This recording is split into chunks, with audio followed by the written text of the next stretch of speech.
भौगोलिक बाधाओं, प्रतिकूल मौसम का सामना करते हुए राष्ट्रीय संप्रभुता और अखंडता की रक्षा में अपनी असाधारण वीरता, अदम्य साहस, शौर्य और संकल्प का परिचय दिया और अनंत विजय प्राप्त की है।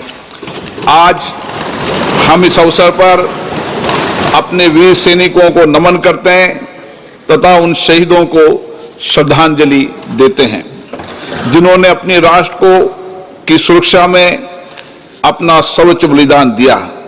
आज के दिन हम उन शहीदों के परिवारों के प्रति भी कृतज्ञता व्यक्त करते हैं। अब ये सभा कारगिल शहीदों के सम्मान में मौन रहेगी।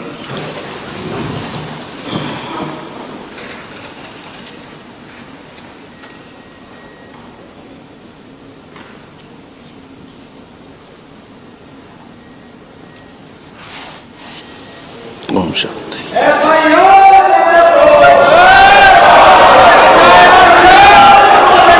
माननीय सदस्यगण,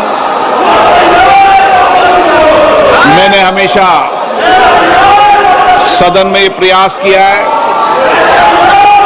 कि सदन चले और विशेष रूप से प्रश्नकाल के समय मेरा हमेशा प्रयास रहता है कि प्रश्नकाल माननीय सदस्यों का समय होता है और उस पर व्यापक चर्चा होनी चाहिए और चर्चा में सरकार की जवाबदेही भी क्या होती है।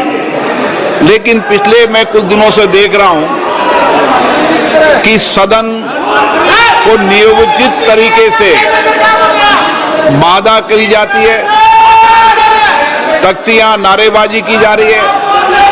माननीय सदस्यगण, अगर आपको कोई मुद्दों पर चर्चा करनी है, कोई विषय पर चर्चा करनी है, तो आप आए। मैं हर मुद्दे पर सरकार से बात कर और चर्चा का रास्ता निकाला जा सकता है। लेकिन हम केवल आते ही सदन के अंदर या सदन के बाहर तख्तियां नारेबाजी करें, ये उचित नहीं है। आपको लगता है आप आइए, मैं सरकार के प्रतिनिधियों को बुलाता हूं, आपको बुलाता हूं, मुद्दों पर चर्चा करें, विषयों पर चर्चा करें, लेकिन ये तरीका ठीक नहीं है। दुनिया का सबसे बड़ा लोकतंत्र में हमारे पीछे 20-20 लाख लोग बड़ी अपेक्षाओं से सदन को देखते हैं। लोग देखते हैं हमारे मुद्दों पर, हमारे विषयों पर, हमारी आकांक्षाओं, हमारी चिंता पर सदन पे चर्चा होगी। आप तख्तियां लेकर नारेबाजी करते हैं, ये उचित नहीं है। आप सदन नहीं चलाना चाहते, सदन में चर्चा नहीं करना चाहते, नियोजित गतिरोध लोकतंत्र के लिए उचित नहीं है। आप आकर मिले, मैं हर विषय पर चर्चा के लिए आपकी सहमति बनाऊंगा। लेकिन प्रश्नकाल के अंदर कोई विषय के अंदर केवल माननीय सदस्य जिनका प्रश्न है उनको ही बोलने का अवसर दिया जाता है, ये अच्छी परंपरा प्रपाटी रही है। हमें प्रयास करना चाहिए, किसी विषय पर गतिरोध हो तो हम अच्छी परंपराएं प्रपाटी रही है। सदन के सरकार और प्रतिपक्ष बैठकर चर्चा करती है। मैं फिर आपसे कह रहा हूं, आप आइए, हर चर्चा गतिरोध को समाप्त करेंगे। सरकार के प्रतिनिधि होंगे, आपके प्रतिनिधि होंगे।